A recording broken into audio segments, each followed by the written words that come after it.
Welcome viewers to part 3 of our 2022 Eastern Sierra trip. We explore Mono Lake, Yosemite, and visit a unique part of the park that John Muir was adamantly opposed to. We also explore the fall colors on some four-wheel drive roads near Lee Vining. Our trip starts as we head northward out of Mammoth Lakes towards the town of Lee Vining. The town sits right next to Mono Lake and features some of the highest gas prices in the United States. As we had been dry camping for the past few weeks, we splurged and got a full hookup spot at Mono Vista RV Park.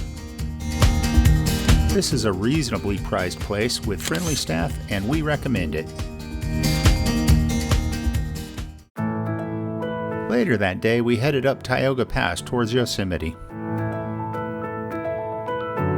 The park had just transitioned off of timed entry passes, so we didn't need a reservation. Our first stop was before the park entrance at Saddlebag Lake. On the way up, we launched the drone and captured some of that amazing Sierra scenery.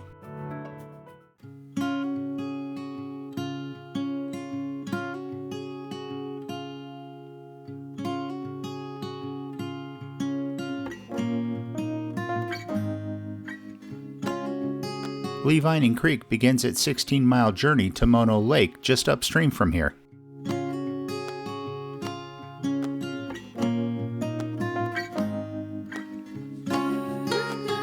It still had pretty good flow considering it was fall, and the colors were starting to show.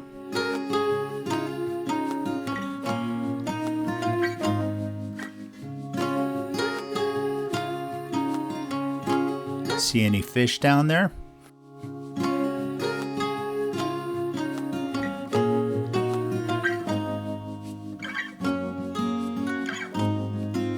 We are right on the outskirts of Yosemite here, with a national park just west of us.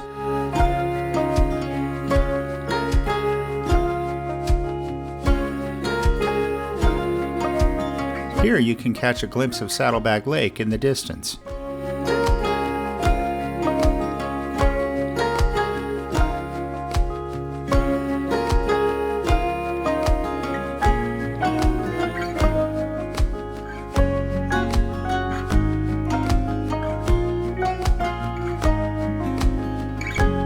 Such a pretty area.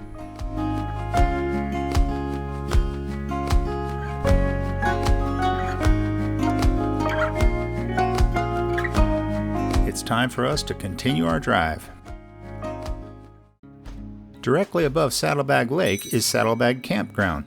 We have driven through here a few times but never stayed. This fifth wheel on the right is pretty good sized. I'm a bit surprised they could get in here with that. We didn't have time to do a full 360-degree tour of this campground, but we will show a bit of it here in this video. Some spots have a nice lake view.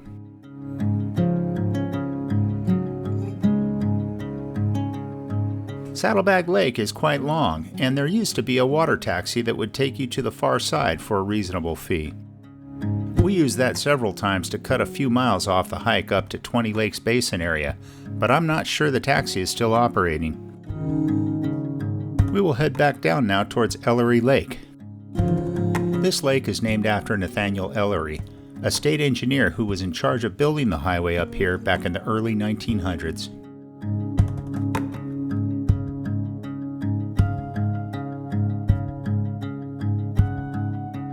This lake sits at 9,500 feet in elevation.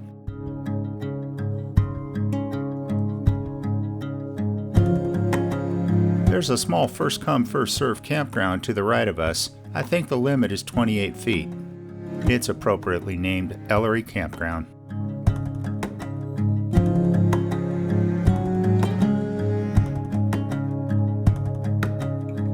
Over this ridge is Lee Vining Canyon, and there is a hydroelectric plant somewhere down there. It's the last one operating out of 3 that were originally built in the early 1900s.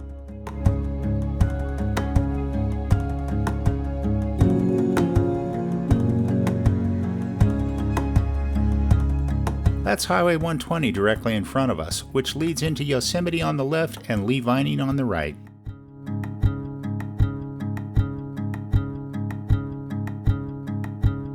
Let's move on.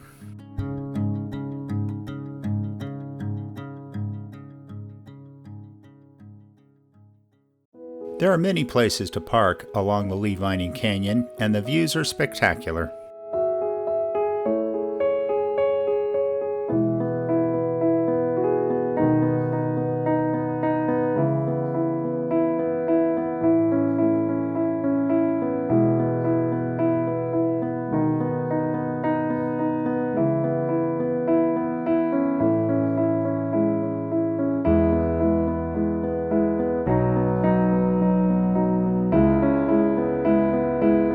There's Lee Vining Creek again, several miles downstream from where we last encountered it.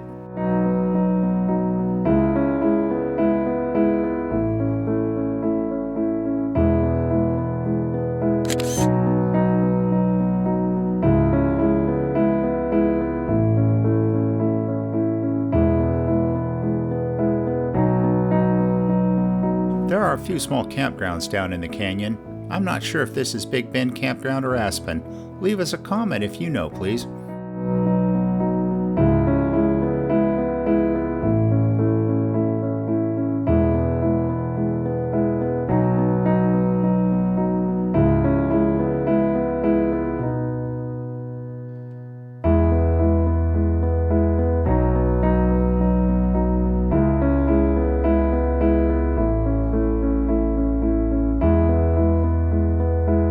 It's getting late after a long day, so we will head back to the campsite for the night.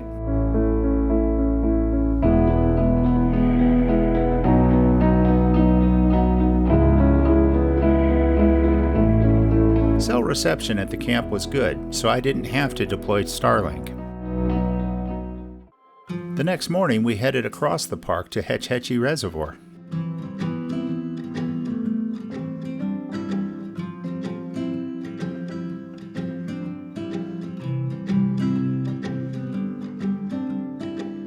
It's a long drive across Yosemite, but the scenery is gorgeous.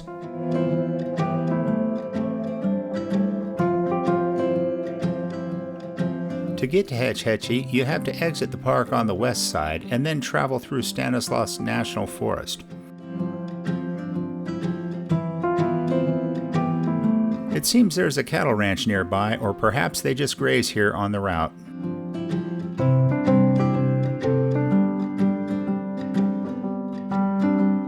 A short ways after that, we crossed Evergreen Lodge. This looked like a pretty nice place to spend some time.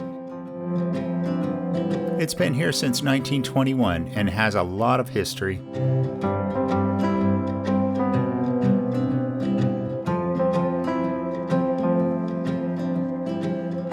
Camp Mather is actually a San Francisco Parks and Recreation space.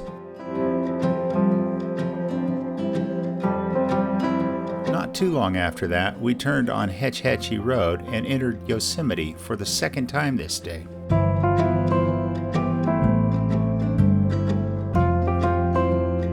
They are not kidding about the no RVs.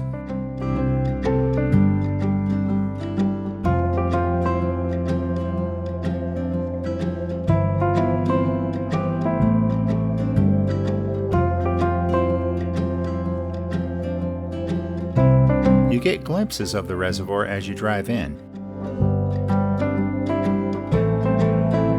John Muir was not at all supportive of building the reservoir. However, the people of the Bay Area needed to get their water from somewhere, and this is where it comes from. Muir wrote about the valley in his book, The Yosemite, and I will link to an online chapter that deals with Hetch Hetchy in the description.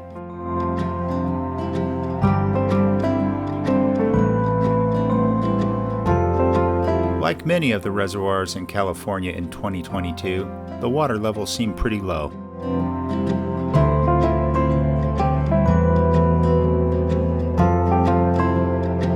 We stopped up here and had lunch and walked around for a bit, but they close early in the fall and we couldn't stay long.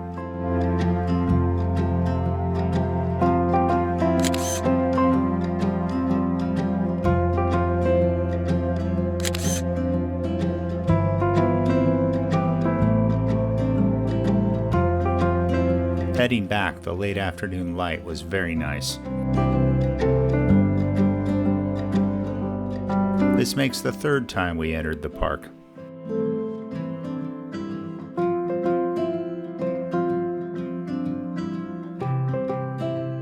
We saw a bit of wildlife during this visit, but not a lot.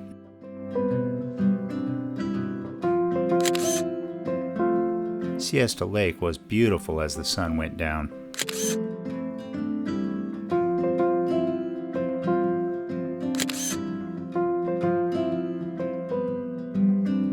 Of course, we had to stop at Olmsted Point.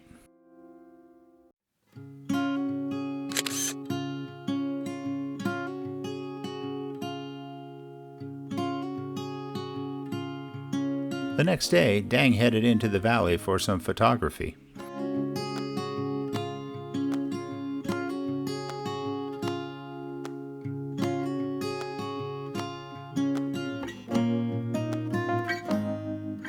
This was a fall weekday, but there were still a good number of visitors.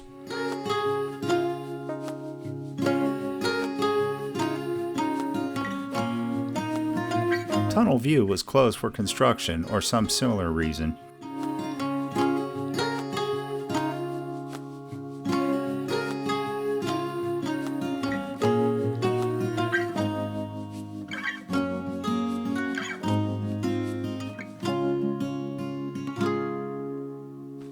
This place is just magical.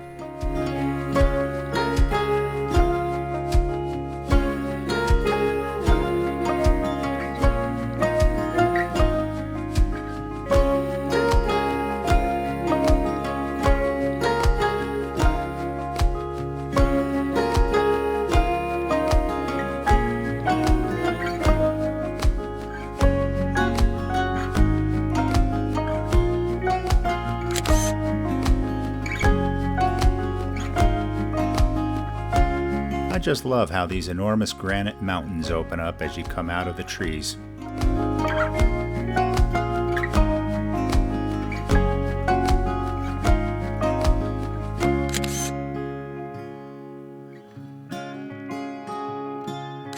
What Yosemite visit would be complete without a photo of Half Dome?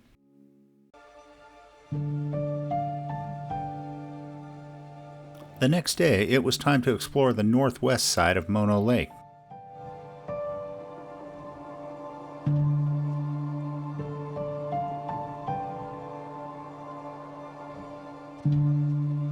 We have visited many times before, but usually we are on the south side of the lake.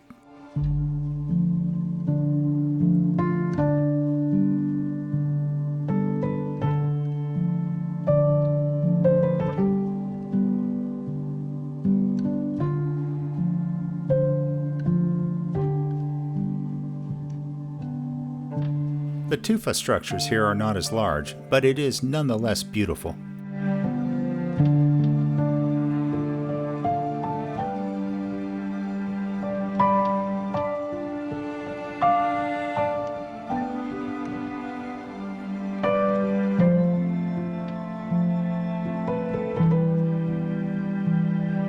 Would you call that Kelly Green?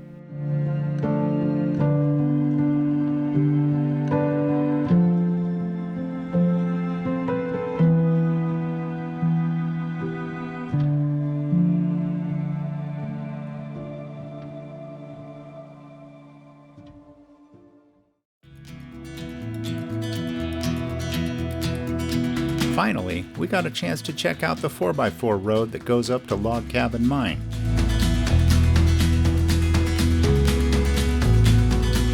Dang and my brother Mike had traveled here back in part 1 of our Eastern Sierra trip, but I wanted to see it for myself. I believe the retreat may be for sale if you want to buy it.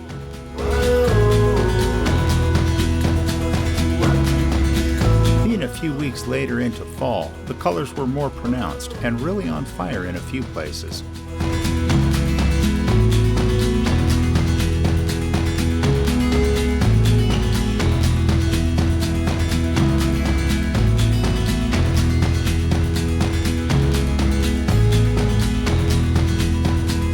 For the most part, this road is not bad, but I'm not sure I would try it in a two-wheel drive. You do need some clearance.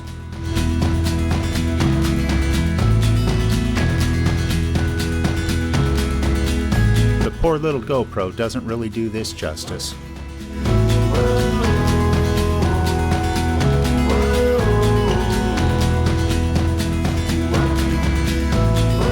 This is the entrance to Log Cabin Mine, which you can explore by foot, but we didn't have time on this trip. Continuing on the loop, we see breathtaking views of Mono Lake and encountered more avalanche guns. We had to get the drone up.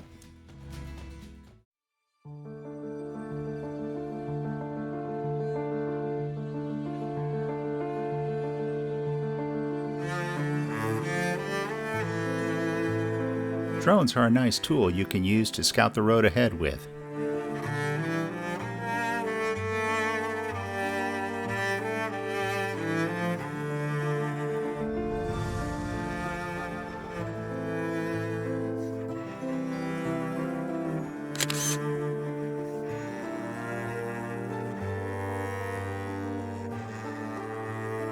Going down was a bit narrow in spots for our truck, but we avoided pinstriping it.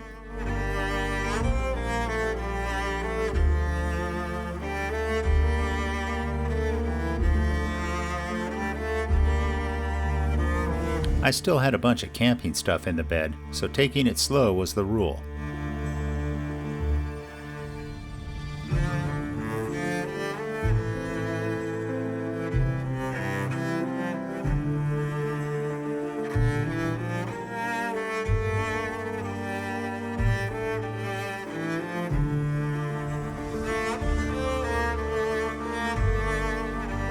This looks like a good place to pull over.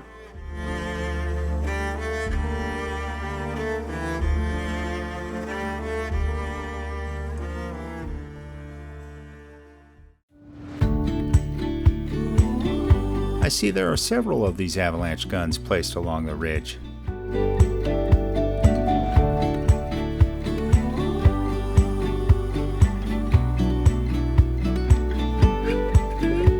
This route has a good bit of altitude gain. We started off around 7,400 feet and climbed up to about 9,500 feet.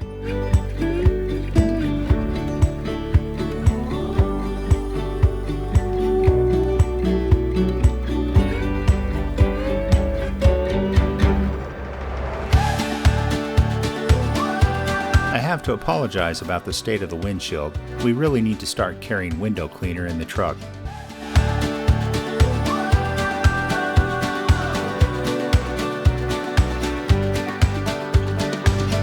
We were getting hungry and made a plan.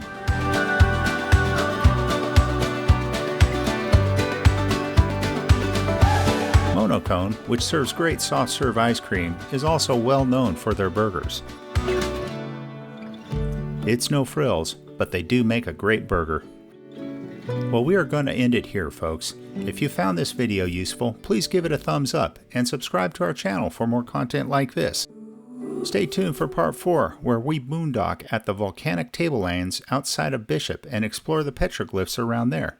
Thanks for watching. See you in the next video.